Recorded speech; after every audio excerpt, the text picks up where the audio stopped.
Më në fund djali i zhdukur shfaqet nga pylli pas 11 vitesh, por nëna e tij zbehet kush është pas tij.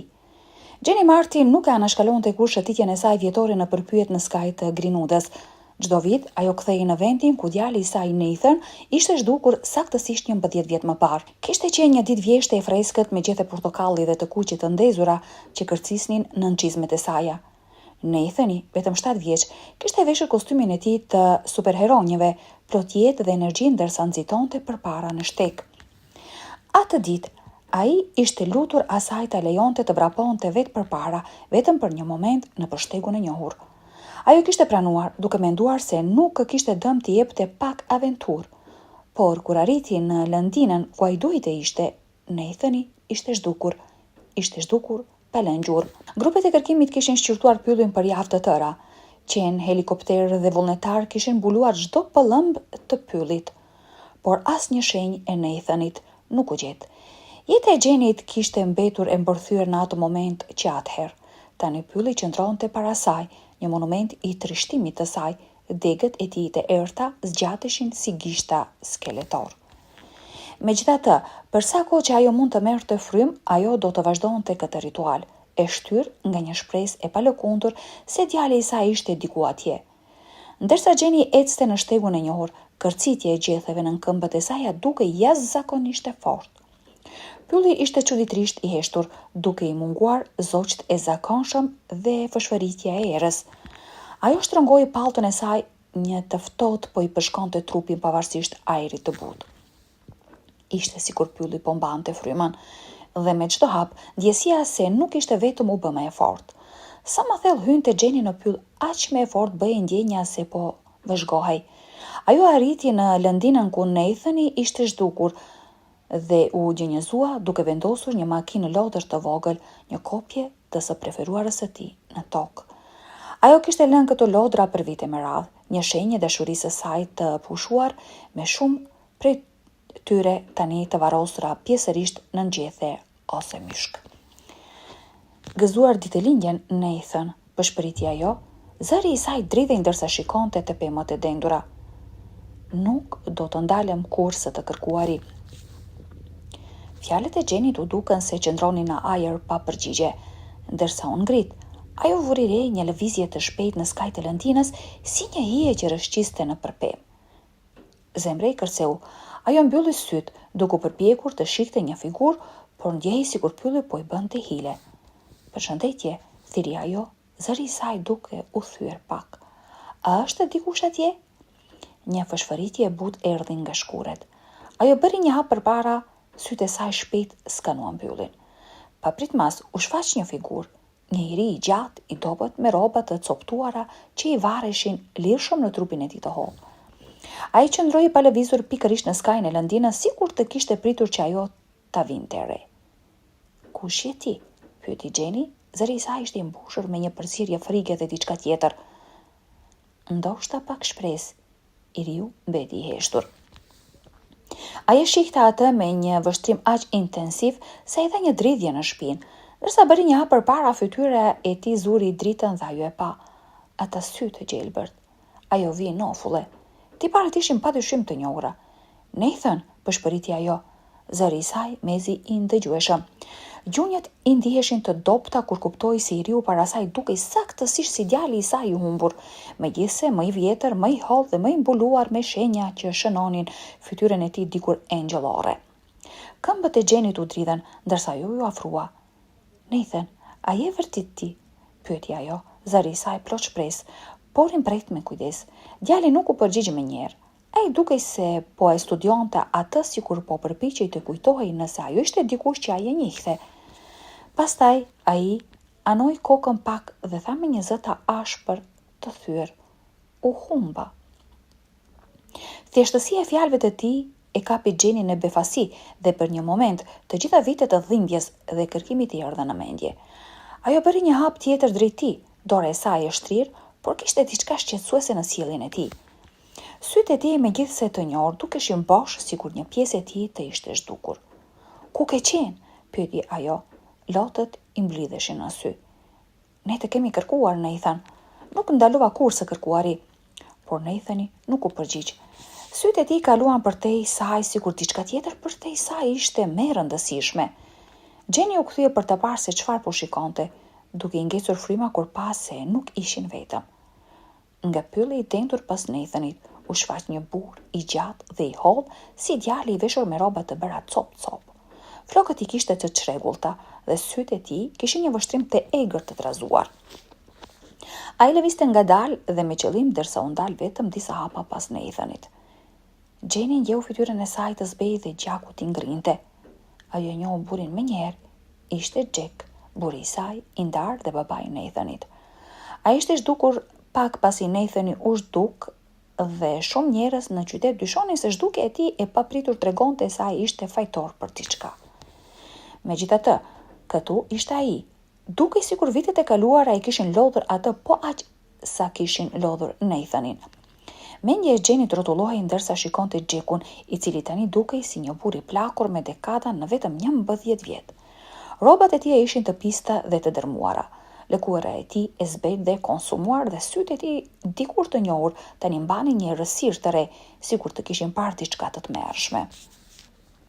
Nathani qëndroi pak hapa pas tij, shqetësueshëm i qetë, vështrimi i tij i ngulur te Jenny, por dukej se po e shihte drejt e nëpër të.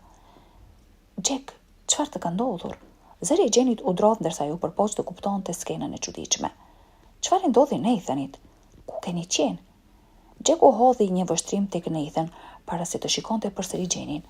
Shprehja e tij ishte e lodhur, sikur mbante barrën e ngjarjeve të papërshkrueshme. Humbëm, tha ai qetësisht, zëri i tij ashpër dhe i ngjirur. Gjetëm një mënyrë tjetër jetese. Çfarë do të thuash? Pyeti Jenny. Zemra i rikte ndërsa kapi një qetësi të çuditshme në zërin e Jackut, sikur po përsëriste rreshta të provuar. Pse nuk u kthyet? Pse nuk u përpoqet të merrni ndihmë? Jacku bëri një hap më afër duke lëvizur ngadalë. U përpoqem në fillim, u përgjigj ai, por pas një farë kohe pylli filloi të ndjehej si shtëpi. Kemi takuar njerëz atje që jetonin jashtë rrjetit larg shoqërisë. Është një vend ku nuk ke pse të gjendesh nëse nuk dëshiron. Sytë e tij shikuan tek Nathan, i cili mbeti i heshtur, shprehja e tij bosh dhe shkëputur. Barku i Jennyt u ngërdhesh me frikë. Njerëz? Çfarë njerëzish? Pyeti ajo, zëri i saj duke u ngritur. Apo thua se ka të tjerë atje që jetojnë në pyll? Jacku tundi kokën. Fytyra e tij serioze por e qetë. Po, ka. Familje, grupe. Ata kanë jetuar atje për vite me radhë duke u mbajtur për vete, duke ndjekur mënyrat e tyre. Është më e thjeshtë se këtu, Jenny. Jenny u përpoq të kuptonte atë që po thoshte Jacku, një dridhje rrënqethëse po mbushte lëndinën. Apo thua se ke jetuar me një lloj komuniteti jashtë rrjetit? Pyeti ajo qetësisht. Pse do të qëndroje atje? Pse do ta mbaje Nathanin atje? Buzët e Jackut formuan një buzëqeshje të hollë shqetësuese. Nuk është një komunitet, Jenny. Është më shumë se kaq. Gjetëm një mënyrë jetese që funksiononin për ne. Një vend ku nuk duhet t'i përgjigjemi askujt dhe mund të jetojmë sipas rregullave tona. Ai foli me një intensitet që e bëri Jennyn të ndjej rrënqethje, fjalët e tij pothuajse të nderuara. Realizimi e goditi Jennyn fort. Tingëllon si një kult, tha ajo, sytë e saj duke u ngushtuar. A ju bashkove ndonjë lloj kulti? A është aty ku e ke mbajtur Nathanin? Çfarë i bëre atij? Një hije kaloi në fytyrën e Jackut, një ndezje mbrojtjeje në sytë e tij. Nuk është një kult, u përgjigj ai ashpër, është një mënyrë jetese e lirë nga korrupsioni dhe kaosi i botës së jashtme. Njerëzit atje, ata kanë zgjedhur të jetojnë në harmoni me pyllin për të shpëtuar çuditërisë së jetës moderne. Jenny bëri një hap përpara duke tundur kokën mosbesuese. Jeta moderne? Do të thuash jetën që kishe këtu me mua, me familjen tënde? Ti more djalin ton dhe e fshehe larg botës. Si mund të bëje këtë? Zëri i saj u thye ndërsa shikonte Nathanin, shprehja e të cilit ishte shqetësuese boshe. Jenny, ti nuk e kupton, tha Jacku duke u afruar. Ka një paqe atje jashtë që nuk mund të gjesh këtu. Është e vështirë të shpjegohet derisa të kesh jetuar. Pasi ta kesh bërë, të ndryshon, të hap syt.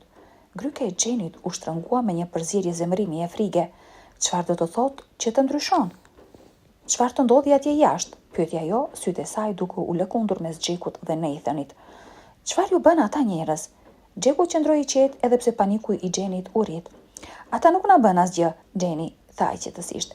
Ata thjesht na treguan një mënyrë tjetër për të jetuar, një vend ku mund të ishim të lirë dhe të ishim bashk. Bashk, përsëriti Jenny, zëri i saj dridhej nga zemrimi. Ti e quan këtë të qenurit bashk? Ti e ke marrë Nathanin larg gjithçkaje që e njihte. Shikoja atë, ai ka ndryshuar. Ajo tregoi Nathanin, i cili shikonte bosh përpara syt e tij pa jetë. Ai nuk është i njëjti djalë që mbaj mend. Çfarë i bën ata atij? A e trushpërlat atë? Çfarë po përpiqesh të bësh, Jack? Qetësia e Jackut rrëshqiti për një moment, duke zbuluar diçka të mbrojtur dhe të errët. Nathani është ndryshe tani, pranoi ai qetësisht. Ati është dashur të përshtatet, të dyve na është dashur. Ti nuk do ta kuptoje. Zemra e Jenit u thye. Kishte një pjesë të historisë së Jackut që ai po e fshehte, diçka e varrosur në fjalët e tij misterioze. Ideja e një komuniteti jashtë rrjetit aq të izoluar sa kishin qenë jashtë syve për më shumë se një dekadë e mbushi atë me tmerr. Çfarë saktësisht kishin bërë atje në ato pyje? Çfarë praktikesh apo besimesh e kishin ndryshuar djalin e saj aq thellë? Unë dua që të dy të ktheheni me mua, u lut ajo duke u zgjatur drejt Nathanit. Eja në shtëpi, Nathan, të lutem. Ne mund ta rregullojmë këtë. Ne mund të marrim ndihmë. Sytë e Nathanit takuan të saj shkurtimisht dhe ajo pa një ndezje njohjeje, një fije të djalit që kishte njohur. Jacku vendosi një dorë në shpatullën e Nathanit dhe shikoi Jenin me një përzierje keqardhjeje dhe dorëzimi. Ne jemi në shtëpi, Jenny, tha Jacku butësisht. Ne nuk po largohemi. Fjalët e goditën atë fort dhe ajo u tërhoq. Kjo nuk është e drejtë, tha ajo, zëri i saj duke u thyer. Ki nuk je ti, Jack, dhe nuk është Nathani. Ju jeni përdredhur nga çfarëdo që gjetet atje. Ju keni nevojë për ndihmë, të dy ju. Fytyra e Jackut u ngurtësua. Ne nuk kemi nevojë për ndihmë, Jenny, tha ai ftohtë. Ti je ajo që duhet të heqësh dorë. Ka gjëra këtu jashtë që ti nuk do t'i kuptoje, gjëra që të ndryshojnë dhe pasi të kesh ndryshuar nuk ka kthim prapa. Ndërsa Jacku fliste, Jenny ndjehu peshën e fjalëve të tij. Kishte një cilësi të çuditshme në zërin e tij, sikur po përpiqej të shpjegonte kuptimin e thellë të jetës që kishte zgjedhur. Por pas fjalimit të tij të qetë, ajo ndjeu diçka të rrezikshme, diçka që e kishte korruptuar. Nuk ishte thjesht të jetuarit larg shoqërisë, ishte sikur pylli i kishte kapur, i kishte ndryshuar në diçka të panjohur. Të lutem, Nathan, përshpëriti ajo zëri i saj duke u thyer ndërsa zgjati dorën për herë të fundit. Ktheu më mua. Por Nathani vetëm tundi kokën, sytë e tij të zbrazët e të largët, një i huaj që mbante fytyrën e djalit të saj. Djali që ai njëjte ishte zhdukur, dhe a realizimi e goditi Jenny me një ftohtësi rrënqethëse. Jacku dhe Nathani u kthyen drejt pyllit, duke u zhdukur në errësinën nga ku kishin ardhur, duke e lënë Jenny vetëm në skaj të lëndinës, duke u dridhur nga frika dhe zemrimi. Jenny u pengua nga pylli, mendja e saj një përzierje kaotike, mosbesimi dhe tmerri. Ajo shkoi te makina e saj dhe thiri 911. Duart i dridheshin ndërsa rrëfente takimin me Nathanin dhe Jackun. Dispečeri dëgjoi me kujdes ndërsa Jenny përshkroi gjetjen e djalit dhe burrit të saj të gjallë pas gjithë këtyre viteve ende atje në pyll. Brenda një ore policia arriti. Oficerët kontrolluan zonën, dritat e dorës pren pemët e dendura, ndërsa thërisnin për Nathanin dhe Jackun. Jenny qëndroi pranë fillimit të shtegut, duke i mbështjell krahët rreth vetes për ngrohtësi, duke parë pafuqishme ndërsa kërkimi vazhdoi deri në orët e vona të natës. Por ndërsa agimi u thye, ishte i qetë dhe e qartë se nuk do të kishte ribashkim të mrekullueshëm. Oficerët nuk gjetën asnjë shenjë të Nathanit apo Jackut, as gjurmë, as vend kampi, as gjë të tregonte se dikush kishte jetuar në pyll. Ishte sikur ata ishin zhdukur, gëlltitur nga pylli edhe një herë. Një oficer i lartë, detektivi Hughes, ju afrua Jenit, shprehje ti e kujdesshme. Zonjë, a jeni e sigurt që e pa djalin dhe burin tuaj këtu jashtë? Pyeti ai butësisht. Ekipi nuk gjeti asgjë, as edhe një gjurmë këmbe. Jenny ndjeu një val zemrimi dhe frustrimi. Sigurisht që jam e sigurt, ja ktheu ajo ashpër. Unë e njoh djalin tim, e pash atë dhe Jackun. Ata ishin pikërisht atje, pak për te lëndinas. Detektivi pshërëtiu duke fërkuar pjesën e pasme të qafës së tij. Ne do të vazhdojmë të kërkojmë, por është e mundur. Ai hezitoi. Është e mundur që hidhrimi mund t'i luaj hile mendjes, sidomos në një vend si ky. Jenny shikoi me inat. Unë nuk po imagjinoj gjëra. Ata ishin këtu, këmbënguli ajo, por thellë brenda saj ndjeu edhe një fije dyshimi. A mund të kishte qenë një hile e dritës? E kishin bërë vite të hidhrimit dhe mallit më në fund të halucinonte? Ditët kaluan dhe pavarësisht kërkimit të përsëritur, nuk kishte ende asnjë shenjë të Nathanit apo Jakeut. Autoritetet filluan të vinin në dyshim gjendjen mendore të Jenit, duke sugjeruar që ajo të shihte një këshilltar për hidhërimin dhe ndoshta të qëndronte me miqt ose familjen për mbështetje. Detektivi Hughes ishte i sjellshëm, por i vendosur në vizitën e tij të fundit tek ajo. Ndonjëherë mendja jon kërkon mbyllje aq shumë se e krijon vet atë, tha ai butësisht. Nëse gjejmë prova të reja, ne do ta rihapim çështjen, por për momentin është më mirë nëse ju përpiqeni të ecni përpara. Jenny ndjeu një të ftohtë nga ky mendim, të ecste përpara, si mundej kur djali i saj ishte ende atje në pyll. Ajo nuk mund të qëndronte në Greenwood, ku pemët në horizont i kujtonin vazhdimisht humbjen e saj. Kudo që shikonte, ata sy të gjelbër të përhumbur dukeshin se shikonin prapa. Jenny vendosi të shiste shtëpinë e saj dhe të linte Greenwoodën pas, ndërsa paketonte çdo sent, ishte një kujtesë 11 viteve të hidhërimit dhe kujtimeve. Gjeja e fundit që hoqi ishte fotografia e vjetër e Nathanit, e kornizuar nga muri i dhomës së ndenjes, e njëjta fotografi që kishte përdorur në çdo poster të zhdukur ndër vite. Ndërsa largohej me makinë, ajo hodhi një vështrim në pasqyrën e pasme, gjysma duke pritur të shihte figurën e hijshme të Nathanit në pyll, por gjithçka që pa ishte shkurët e dendura të pemëve që qëndronin në heshtje në qiellin gri. Makinat lodër që ajo kishte lënë në lëndin tani ishin rimarrë nga pylli, gëlltitur nga gjethet dhe toka sikur nuk kishin qenë kurrë atje. Jenny u zhvendos në një qytet disa orë larg nga pyet, nuk shtypeshin kundër çdo rruge. Ajo përpoq të ndërtonte një jetë të re, të linte të kaluarën pas, por nuk mund të hiqte ndjenjat se Nathani ishte ende atje, ose ndoshta diçka tjetër po pretendonte të ishte ai. Askush nuk i pa më kur Nathanin dhe Jack Martinin, dhe njerëzit e Greenwoodës pëshpëritën për historinë e Jenit për vite me radhë. Disa e besuan atë të bindur se pylli kishte sekretet e errta. Të tjerët mendonin se ajo ishte thjesht një nënë e pikëlluar që kishte humbur kontaktin me realitetin, por ata që shëtisnin në shtigjet e vjetra ndonjëherë pretendonin se natën vonë mund të shihnin një figurë të hijshme që qëndronte pak përtej lëndinës, duke i vëzhguar ata me sy që shkëlqenin si smeralde. Çfarë histori e vërtet rëngjellëse? A mendoni se Jenny e pa vërtet djalin dhe burrin e saj, apo e imagjinoi diçka? Na tregoni në komente më poshtë. Faleminderit që na ndoqët. Deri herën tjetër, mirupafshim.